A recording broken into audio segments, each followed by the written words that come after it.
Welcome to the Rainmaker Podcast, where we elevate marketing leaders inside and out. I'm your host, Veronica Rami, master marketer, executive leader, and mentor to ambitious marketing leaders wanting to advance their careers. Each episode is filled with genuine, unscripted conversations with some of the world's top marketing experts, accomplished leaders, and industry trailblazers representing brands, both large and small. Our goal with this podcast and everything we do is to help you master your role, nurture your team, prioritize your well-being, and evolve into an industry-leading Rainmaker. This is the Rainmaker Podcast. For my next guest on this podcast, he happens to be the author of the 2023 Best Marketing Book from Goody Business Book Awards, one of the best marketing plan books of all time by Book Authority, and the finalist for 2023's Best Marketing Book from Book Excellence Awards. Louis Gudema is my guest, and he's a joy. He's a real sweetheart. We talk about quite a bit. We talk about, obviously, the process in writing this book. We talk about his model, the Bullseye Marketing model that his book is well known for. We talk about what it is to be a fractional CMO, how it's changed in this marketplace versus, years prior. We talk about AI and trust and the issues around both. It's a really beautiful conversation with somebody that now we're friends and colleagues and, doing good work in the marketplace together. And you'll hear, I think one of my favorite moments in the episode, if you want to pay closer attention to this moment, we talked about discerning which clients to work for and which clients that are not good matches for us as strategists. And you don't often hear that between, outside consultants. And so I think that was a really kind of juicy part of the podcast episode that you'll enjoy if you are also in the position of working with private clients or wanting to work with private clients as a marketing entrepreneur one day. So without further ado, welcome my guest, Louis. Louis, welcome to the Rainmaker Podcast. Hello, Veronica. Thank you for having me. Yeah, I'm really excited to have you. One, I'm a big fan. Also, two, your book is kind of a big deal, Bullseye Marketing. And three, you and we have some commonality. I also work with private marketing clients. You are also a fractional CMO. And I'm dying to kind of get into that a little bit if we can start there, because probably because I am one, but I have a lot of people that want to ask me how I made the jump from corporate living to marketing entrepreneurship, how I branded myself, why I have a podcast, et cetera, et cetera. You set your own terms. You've written your books. You get to pick your clients. What is it like for you in 2024 being a fractional CMO versus years prior? I'm curious if it's the same or if there's things that you've noticed that have changed in the game. I don't, in terms of the fractional CMO, I don't know that I necessarily see a big difference. What's hugely different, obviously, in the last 18 months is AI. And predictive AI has been in marketing for years. Mm-hmm. And I mostly work with startups and SMBs. Mm-hmm. And I work in the B2B space. And so the question always for, smaller companies is, do they have enough data? Mm. And in predictive AI, I can remember being at a demo from a company, a leading predictive AI company a few years ago. And I said, how much data do you need? And they said, well, you need 100,000 contacts in your CRM and you need at least 500 customers. I was like, well, my customers don't have that. Yeah. No. And certainly a startup doesn't have that. So there are ways, obviously that AI can be beneficial. I think generative AI right now is in its, baby steps phase. Mm-hmm. It helps with research. It helps with suggestions. Mm-hmm. I'm not going to get anything from Gen AI that I'm just going to take and put it online and start using it. It's, I find my writing and the work of designers and so forth better than anything that I've seen come out of Gen AI, but, it's good as an assistant. Yeah. So I see that, there's always new marketing tools. Mm-hmm. People become enamored of them. They go nuts about them. And you've probably seen this in your career, Veronica. Mm-hmm.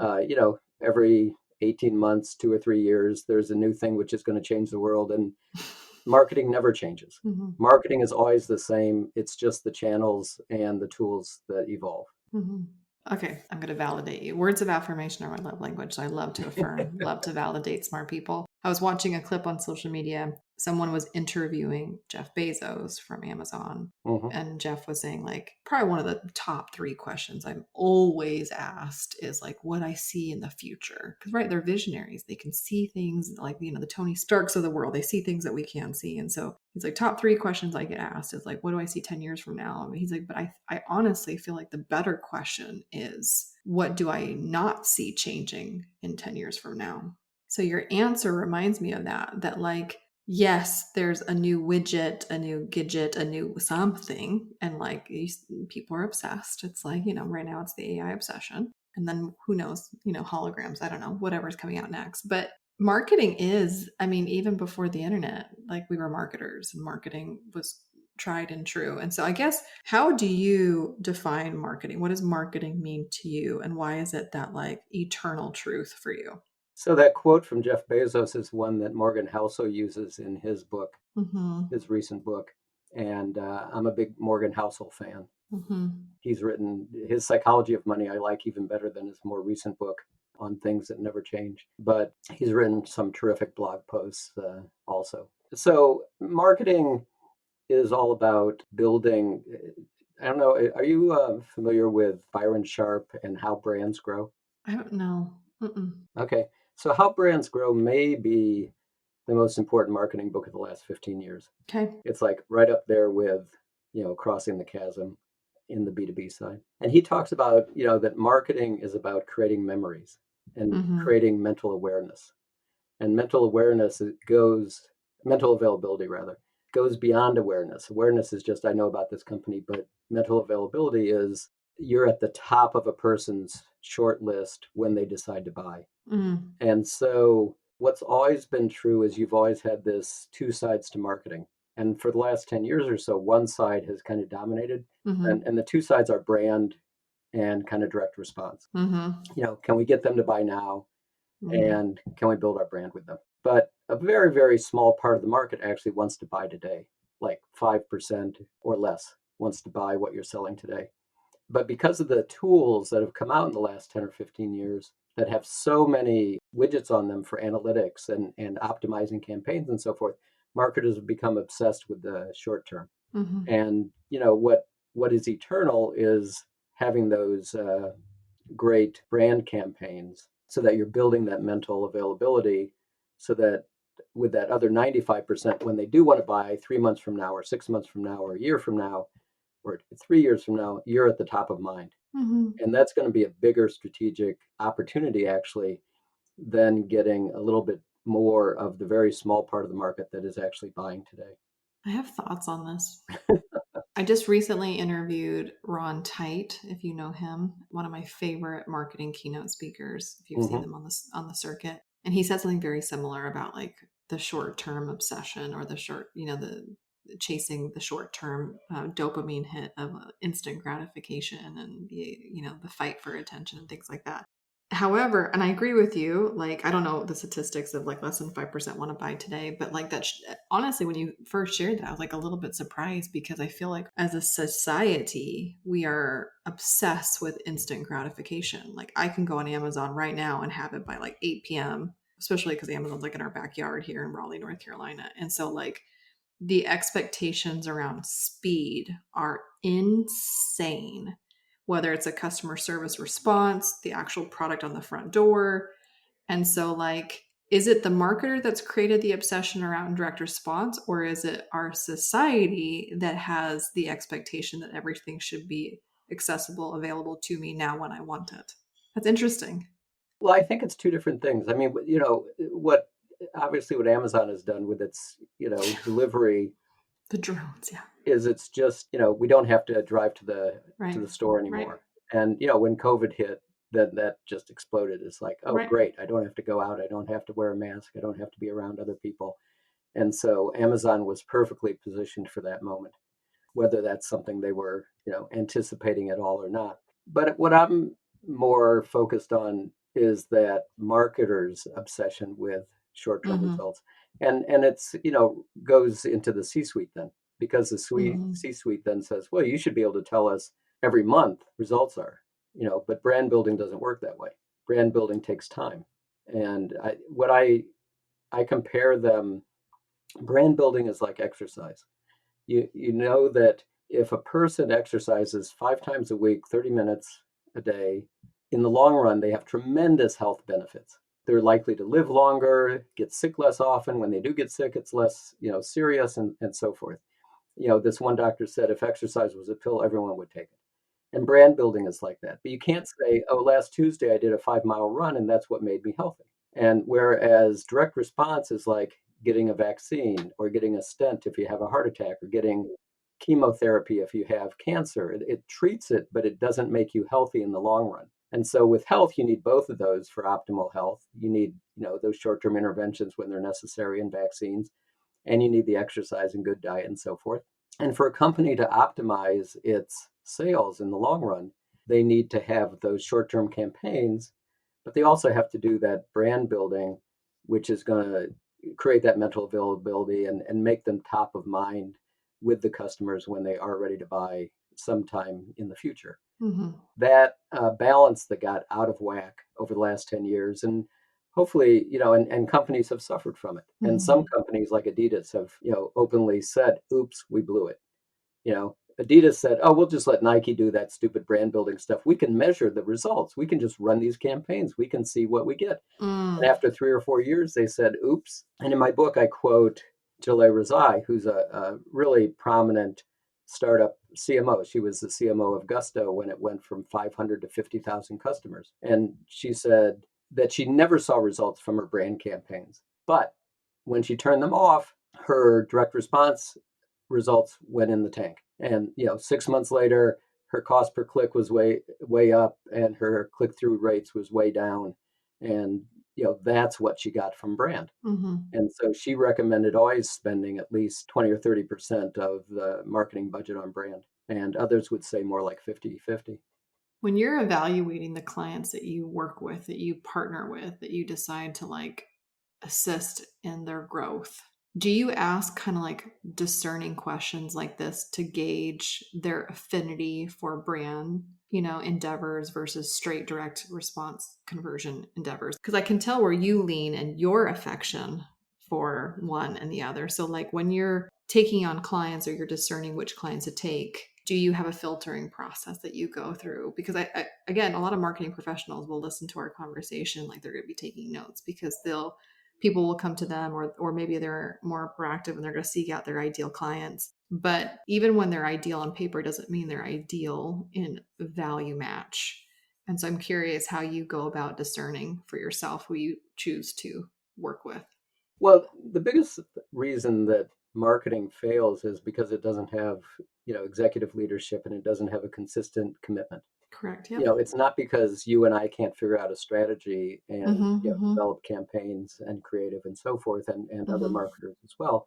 But if the company is going to turn it on and off like a light switch, it's going to fail. If after 3 months they're going to say, oh, this doesn't seem to be working. So I'm looking for the company that understands it's not, they're not going to see results in 1 or 2 months. At the same time, my affinity is for the balance and not one over the other. And the other is my Bullseye Marketing Framework. And what that does is it has these 8 or 10 tactics that can produce quick results and can do that inexpensively. But direct response ads and marketing are not in the center of the bullseye. Those come later. So it's things like understanding your market, understanding your customer, getting your messaging right, getting your website right, getting conversion optimization on the website, using your email lists better, having better alignment with sales and marketing, and other things of that sort. That can be done really quickly and really inexpensively and produce significant results. And that can build up confidence with the client that you actually know what you're doing, so that you can do the things that are going to take 6, 9, 12 months before they start to see some results from them. It's funny. We recently did a team retreat, me and my team, and we were kind of going through the process, and they were asking me questions like, who are your ideal clients, or how would you define your ideal clients? Just outside of the industry or previous marketing techniques, or just, I don't know, nuts and bolts, right? How tall are they? Do they like to work out?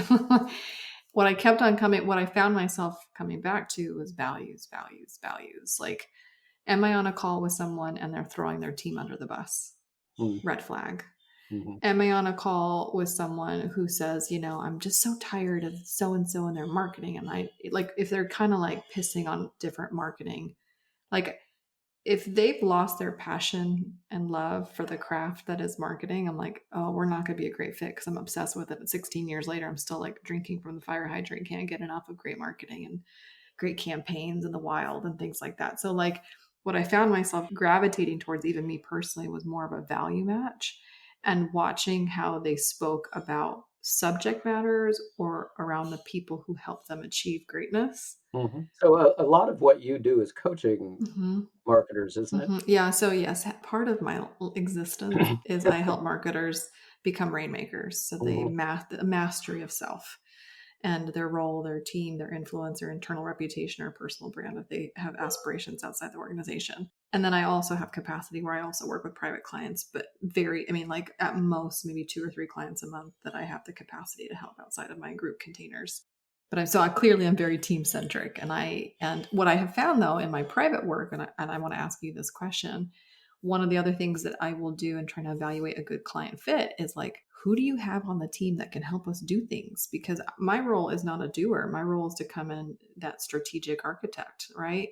And that's kind of the game of being a fractional chief marketing officer, is that you're going to prescribe the strategy of success for somebody dependent on their goals. What do you do though when the staff that comes with the client is not capable of executing your strategy that you've delivered in your capacity? So I do a combination. First of all, I do start with strategy, but I also oversee execution. Okay, tell me more. And so, for example, I will get involved with, helping get campaigns set up, helping, I'll write a lot of content. Wow, okay. I'll oversee creating videos and so forth. So I'm much more hands-on, and in part that's because I think a lot of marketing today, lives and dies on the execution. And to Mm, just say, here's the strategy, now you guys go do it. mhm, Secondly, my clients as SMBs tend either the people they have on staff or the contractors they have may be in a few roles like a designer mhm, or mhm, a web person or something mhm. like that, but they don't tend to have a significant marketing staff. Yes, sir. So I may be helping to build that for them, and we may have some agreements and disagreements about, who should be part of that team, but that's part of life The and work. part Mm, of business. So, like I said, I'm more involved in that day to day, mm, and I am usually pretty successful. I'd say 9 out of 10 times, 8 out of 10 times, pretty successful if someone is already working with them, to be able to continue to work with them. yeah. I don't come in and just assume I have to fire everybody and bring my own people in. I can remember one client I had that had a dreadful website, and it was very dark. It was light text on black. It was all sorts of distracting stuff flying about, and the messaging was bad and everything. And the designer turned on a dime. I said, "This is what I want to do. We're going to go in a totally opposite direction from this." And she did a terrific, very effective, successful design. And good designers are like that. There's a designer that I've worked with for the last 15 years who I started working with when I had my agency. At this point, it's over 15 years. And he has no ego. If I say to him, you know, uh, I don't think this one's working. Let's try, can we do this? Can you try a few more? What else do you have? He's like, sure, I'll get you 3 more by Tuesday. And that's a great person to collaborate with. So anyway, I don't usually have the problem of a big staff that I'm coming in, with a lot of problems that I have to deal with. I can't, and just like sitting here listening to you, I'm like, gosh, I don't know if I have more joy. You know what I mean? Like happiness is one thing, but like I might have like a battle for what gives me most joy in working with a client is either one, my marketing idea is like taken off, like, yeah, like that was a great hook or a great thing or whatever, right? A great positioning or what, or when I'm working with their marketing team members. Again, I don't constitute team by W-2 status. A team Hmm. is a team. So it's 1099, part-time, full-time. I don't really care. They're helping that marketing endeavor in some ways. But when you can take a blossoming professional and help them become greater, Hmm. and help them believe in themselves. Oof. I was talking to I hosted an event a couple weeks ago, and I shared with the room, which was a whole bunch of visionary CEOs and online entrepreneurs. Like, once you get in the business of human transformation, you really can't sell anything else. Mm. Nothing comes close to that, right? Hmm. Like no widget, no tangible physical product can come close to you being in a position that can literally transform another person's existence. You kind of get drunk off that ability. You're like, I can help people in their lives and their families and the society as a whole. Like you just kind of like, wow, right? Hey Rainmakers, it's Veronica, and we'll get back to today's episode. But before that, I have an exciting invitation for all of you aspiring, ambitious marketing leaders. If you are serious about advancing your career in marketing and you're looking for an expert to give you some personal insights, guidance, tips, then I'm going to invite you to schedule a free Pathway to Promotion call with me. This is a special one-on-one call with just you and me to discuss your current roadblocks in your career, your long-term aspirations and ambition, and the next best step for you and your personal promotion. Head to pathwaycall.com or click the link in my show notes to schedule your free Pathway to Promotion call. Now back to today's episode. One of my aspirations that you've already achieved and unlocked very well, sir, is becoming an author. I can't say that's on my list of things. And not only did you become an author, your book is like well loved. Walk me through that process. Did you always have the calling to be an author? Was it a struggle? Did it come easy? Like, talk to me about Bullseye. So my Bullseye Marketing book has been well received, and it was great, that Douglas Burdett liked it so much that he wrote the foreword for the second edition. And I've written since high school, whatever. I was like the editorial editor in my high school newspaper, so writing is something that comes naturally to me. Although I was shocked when I was working on the second edition, I was like, oh my God, how could I have put out something this bad? But I think, anytime I look at something 6 months later, and I think this is true of many writers and many creatives in, whether it's video or, you may have this feeling sometimes if you listen back on a podcast and say, how did I miss that? How did I not ask that or whatever? You look 6 months later, and it's one of the things where when I'm working with clients, I sometimes, and they're just like trying to massage and make everything perfect. And I'm thinking, 6 months from now, you're going to want to change all of everything that you're saying today. You're going to want to change all of this. But anyway, so I was writing. I've always written a lot. I've been a writer for clients, before I became more strategic. And one of the things I was doing, 6, 7 years ago, I was sending out a daily email marketing tip at 7:30 a.m. every morning to my list. I did this, 5 days a week, very steadily for like 3 years or so. And after a year or two of it, I was kind of looking at this huge Word file I had of all these tips I had written. I was like, geez, this is like longer than a book. Well, the book wasn't my tips. The book became a whole different thing. But I thought, well, if I can write this, I can write a book. And so I started to think of the book as the book that is about 30 chapters. And I started to think of it as 33,000 word blog posts. So I outlined it, and I'd come up with this Bullseye Marketing Framework in response to what I thought was a real problem in the marketing world, which was that you always have these hot tactics, inbound marketing, social media marketing, or whatever, and now AI clearly and other things. But these are tactics. And things like inbound and social media take time. They take 2 or 3 years. And so you'd have these clients where they'd say, oh, we tried, writing a bunch of blog posts. We didn't get any business from it. We tried posting to social media. We didn't get any business from that. So marketing clearly doesn't work for us. And that's when I came up with this Bullseye framework where I was like, well, now that's the outer ring of the bullseye. That's the long-term stuff. You got to start with the center of the bullseye stuff, which sets the foundation and does have quick results and doesn't cost anything and is low risk. And that's where I developed the Bullseye framework. And as I was working on it, I thought, well, is this so blindingly obvious that, it's just stupid? So I arranged to give a talk to a business group. And I did like a 30-40 minute talk to a business group on my Bullseye framework. And when it was time for Q&A, the first person who raised his hand said, why has no one come up with this before? And I thought, okay, maybe I have something here. And then when I started to have people like Douglas Burdett, and I was, hearing from people, in Asia and who were consultants with 25 years of experience and so forth, saying this is really useful. And I had thought it was more for people who didn't have a lot of experience, but people who had, deep experience were saying this was useful for them too. I decided there was something there. Thank you for outlining that, because I sometimes the prospect of like sitting down and writing a book is like really very overwhelming. It's like eating an elephant, right? Like it's very daunting. But what you just described was, I mean, you've been writing this book for your decades. Like this is it wasn't just one, you didn't book a cabin in the woods for 2 weeks and just jammed it out. It was, a culmination of all your mastery and you putting in the hours in the gym, so to speak, to build that muscle to then produce a book that has been so beloved. Well, with all your work, in the leadership area and in marketing, I'm sure you have a book in you. And, it took me about a year to write it. Yeah. And there were a few times when I stopped for a month or 6 weeks and then, picked it up again. But it was more or less, 2 weeks to a chapter. Yeah. And, I had no pressure. I didn't have a deadline. Yeah. When it was done, it was done.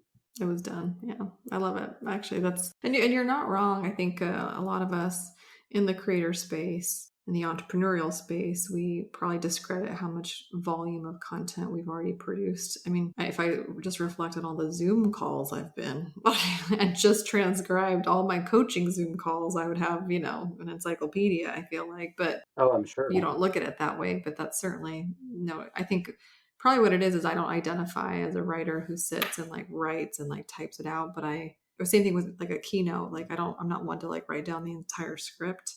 It's more like an external processing of, verbalization process that I go through. It'd be very similar, I would imagine, to probably how a book would even one day come to pass for me, is probably my guess. Well, I think, everybody has their own style. Yes. And one of the things that fascinates me is stories of how things are created. Mm-hmm, And, mm-hmm, how was that movie made? How was mm-hmm. that, product discovered? Uh-huh. All the Yeah. iterations that they went through to create, the iPhone or the iPod or whatever. And the kind of fortunate accidents that happened along the way. Mm-hmm, mm-hmm. And so, I'm sure you'll have your own process when you decide to do it. Yeah, it's the story behind the story. Yeah. Yeah, that's the best part. And then the people, the journalists or the directors that like to tell the story behind the story is always some of my favorite content to consume. All right, Louis, we do this thing on the podcast where we leave our last question, where the guest gets to ask me whatever they want, because I've just been selfishly asking away all the things that I want to know the answers for. And I think it's only fair. The tables are turned. So what would you like to ask? So you brought up the question at the very beginning about, how is today different from last year, the year before, and so forth. So my question for you is two-part. Mm-hmm. What do you see as your biggest business development challenge today, Mm-hmm. and how are you approaching it or planning to deal with it? Good. Fair question. And I've thought about this a lot. And I was just talking about this, like I said, with Ron Tite, who is not only a personal friend, but somebody that I just hold in a lot of esteem and regard. I think we are, not that this has not been an issue in the past, but I just feel like we have a trust crisis of our own making. Meaning, even when I'm like, let's say I'm on a prospective client call, they've already gone through a couple different fractional CMOs, or they've already been in group programs with coaches or this. And so, like, and I remember when I had my agency, it was the same idea. Like, we've already gone through so many agencies, they've all been such a disappointment. And so, like, even on the onset of a brand new relationship, you're like, I feel like I'm being treated like the crappy ex-boyfriend. Like I was guilty until proven innocent. And I feel that way as a society, quite frankly. Like, a couple decades ago, if we caught the president lying, he would step down.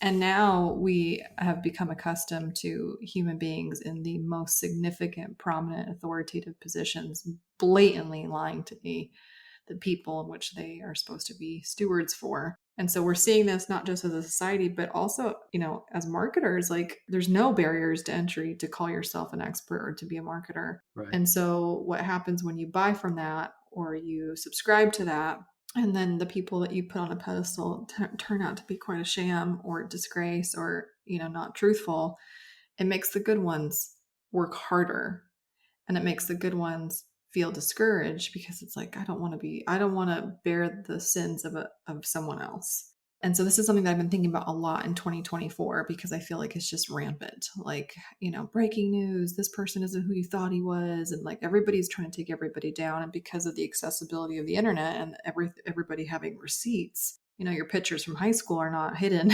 Like, so I just feel like, I don't know, we're in a trust crisis between companies and providers. We're in a trust crisis in a bigger sense, in a societal sense. And speaking of AI and deep fakes, it's only going to get worse because now you don't actually know if that's actually Tom Cruise saying what he's saying, or it's deep fake Tom Cruise or Barack Obama or what. So now it's because of the AI technology, it's going to get even worse. And so I don't want to add more dishonest marketing to combat dishonest marketing. And that's what it feels like is kind of happening. So it's like, how do we maintain the course of authenticity, integrity in the marketing craft when it's getting more and more and more crowded, not with noise, but with dishonesty and that type of. So that's what's, if you're catching me in a really deep moment, that's what's been on my mind. So how are you planning on dealing with it? How am I dealing with it? I'm eating chocolate and crying. No, I'm just kidding. No, I'm just kidding. No, so some of the things that have come to me or that I've even counseled with my clients, I was like, the more that AI makes content production rampant, the more that there is disassociation and dishonesty, the more that I feel like, let's take a tactical example. A lot of people have lead magnets and ebooks that you can, opt in for this, or like a lot of freebies and taste the free teriyaki chicken on the stick before I ask you to eat the platter at the mall. I feel like anytime that you're putting yourself out there, it needs to be completely doused in personalization. And also they need to see you and they need to hear you as much as physically possible. Mm-hmm. Not to discredit the written form. I'm not discrediting the written form.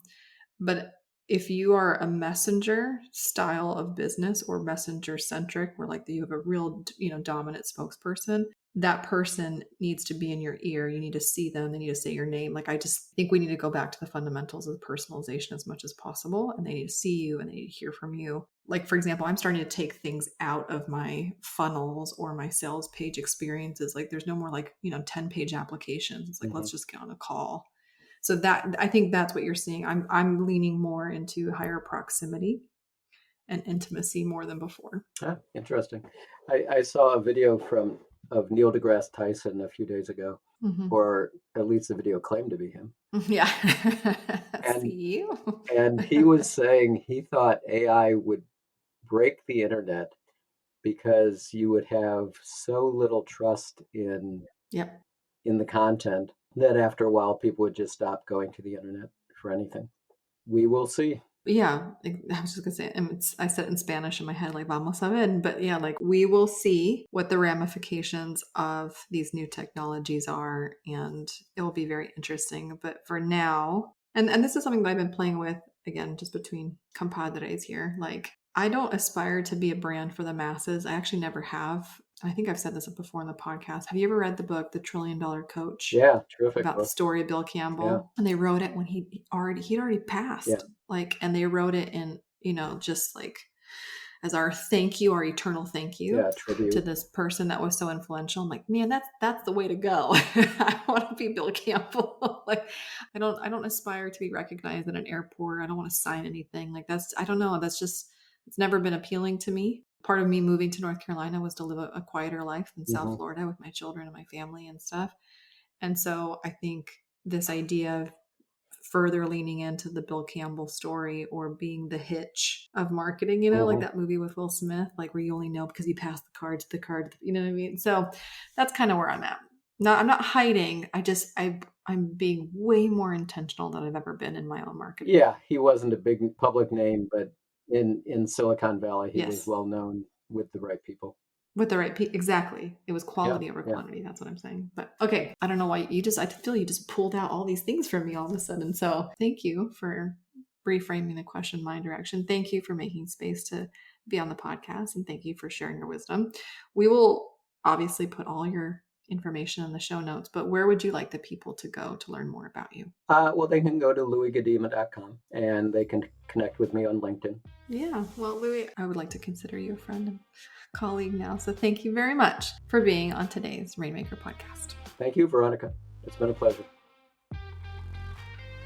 Thank you for joining us on today's Rainmaker podcast. Marketers help other marketers. So if there's a marketer in your life who could really use a new perspective in a way that helps them advance their career, please pass this episode forward, share, leave us a review. Everything helps as we embark on helping as many marketers elevate themselves inside and out.